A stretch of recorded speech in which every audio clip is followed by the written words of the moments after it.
जी आपके पास जो हमारा मन होगा हम वो करेंगे। ब्रिटेन की संसद में तो मंत्री जी ने खुल के कह दिया है कि हम बीबीसी के ऊपर कोई नियंत्रण नहीं रखते, वो आजाद है, उसको हम फंडिंग भी करते रहेंगे और वो जैसे भी प्रोग्राम करें, भले ही हमें लैम्बास्ट करें, कुछ भी करें, उसकी जो आजादी है बरकरार रखेगी। लेकिन हमारे यहाँ तो कहा कुछ और जाता है। हम लोकतंत्र की पूजा करते हैं, प्रोपगेट किया जा रहा है G20 में जाके we are mother of democracy, जगह जगह हजारों बोर्ड लगे हुए हैं दुनिया में। लेकिन इन एक्चुअलिटी तो हम मदर ऑफ ऑटोक्रेसी है, हम मदर ऑफ डेमोक्रेसी नहीं है। तो ब्रिटेन की संसद में जो जवाब दिया जाता है और जो वहां पर आचरण है उनका, भारत में जो आचरण है उसके ऊपर रेड की जाती है, उसको सबक सिखाया जाता है, ये एक सीधा एक संकेत है कि यहां पर वही होगा जो मैं चाहूंगा। क्या फर्क पड़ता है पुतिन की व्यवस्था हो या मोदी जी की व्यवस्था, मुझे दोनों व्यवस्थाओं में कोई फर्क ही नजर नहीं आता, एक ही धर्रे पर चल रहे हैं दोनों। जी आनंद जी। जी, मैं जो बात राजेश जी ने कही मैं उसी को थोड़ा और आगे बढ़ा दूं। जो उन्होंने कहा ना संगठन और सरकार, अब संगठन और सरकार एक हो गए हैं। अब ये बीजेपी की सरकार है, पहले वो भारत सरकार होती थी, अब वो भारत सरकार नहीं है, अब वो बीजेपी की सरकार है। क्योंकि हमारे प्रधानमंत्री अब भाजपा सरकार के प्रधानमंत्री हैं, वो बीजेपी के प्रधानमंत्री, अरे वो भारत सरकार के प्रधानमंत्री नहीं है। और ये मैं क्यों कह रहा हूं, वो मैं इसलिए कह रहा हूं, जब प्रधानमंत्री जाके ये कहे कि डबल इंजन सरकार, तो डबल इंजन सरकार का क्या मतलब है भाई? ये तो प्राइमरली आप उस लोकतंत्र के में आस्था ही नहीं है आपकी। भारत सरकार का प्रधानमंत्री कैसे कह सकता है कि डबल इंजन सरकार?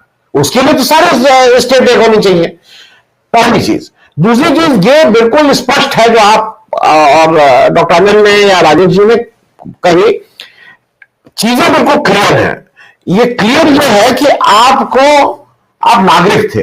देश जब आजाद हुआ तो उसका जो सबसे बड़ा जो हक मिला था वो वोट का अधिकार था। मेरे वोट का अधिकार और अडानी जी के वोट का अधिकार बराबर था। मेरे यहां जो झाड़ू लगाता उसका वोट का अधिकार और अडानी सब बराबर थे। ये मेरी सबसे बड़ी ताकत थी। उस वोट के उस जो मैं नागरिक था उसको अब प्रजा बनाने के ये कवायद है जो लग रहा है कि करीब करीब पूरी होती जा रही है। 2024 में पूरी तरह हो जाएगी। वो आप नागरिक से प्रजा बनने का जो आपका सफर है, फ्रॉम सिटीजन टू, मतलब अब आप उनके नागरिक हैं। एक राजा आप चुन रहे हैं, आप राजा चुन रहे हैं, आप अपना नेता नहीं चुन रहे हैं। क्योंकि अगर राजा आप चुन रहे हैं और वो कह रहा है डबल इंजन सरकार और हम कुछ नहीं कर रहे हैं, तो क्या है? दूसरी बात जो एक डॉक्टर अनिल ने कही, जो शायद मैं उसको अंडरलाइन सबसे कमियां सब में थी, इसमें कहीं कोई दो राय नहीं, पिछले 75 साल में दोनों सरकार आई कमियां थी। लेकिन एक कैंसर होता है, एक होता है कि मेरी उंगली कट गई है, मैं थोड़ा भी कान छोटा है, 6 उंगली है, भटक के चलता हूं, और एक कैंसर होता है। कैंसर में पता है मरेंगे आप, कैंसर में जिंदा नहीं रहेंगे, 2 साल बाद मरेंगे कि 4 साल बाद मरेंगे। ये जो सांप्रदायिकता का विष है ना, ये कैंसर है इस लोकतंत्र के लिए।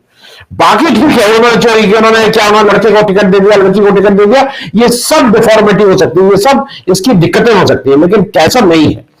और मैं ये बात इसलिए कह रहा हूं कि हमारे यहां कुछ चीजें हम लोग ने एक्सेप्ट कर ली हैं।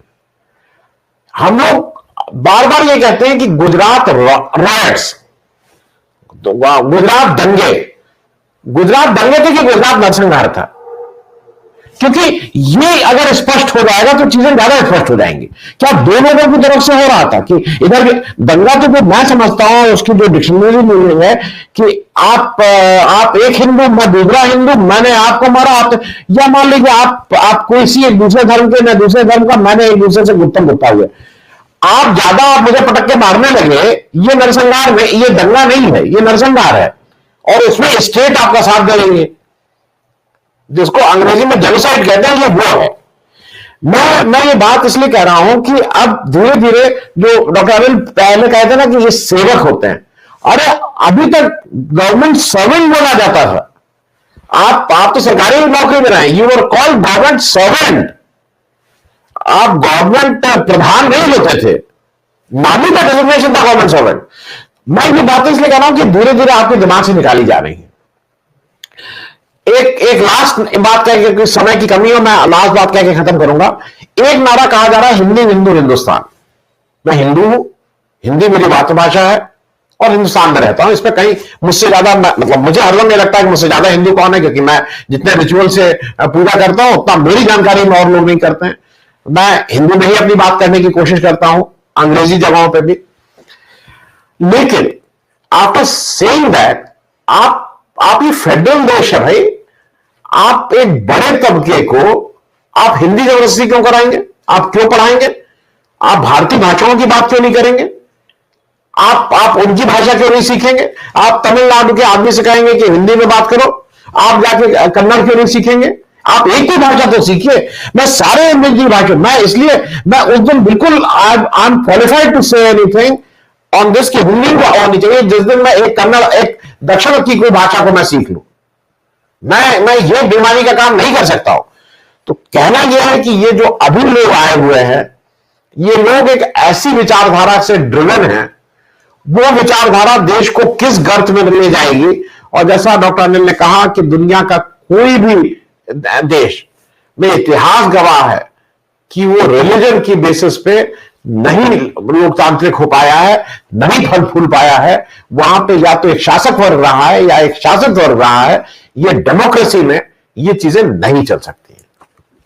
बहुत बेहतर।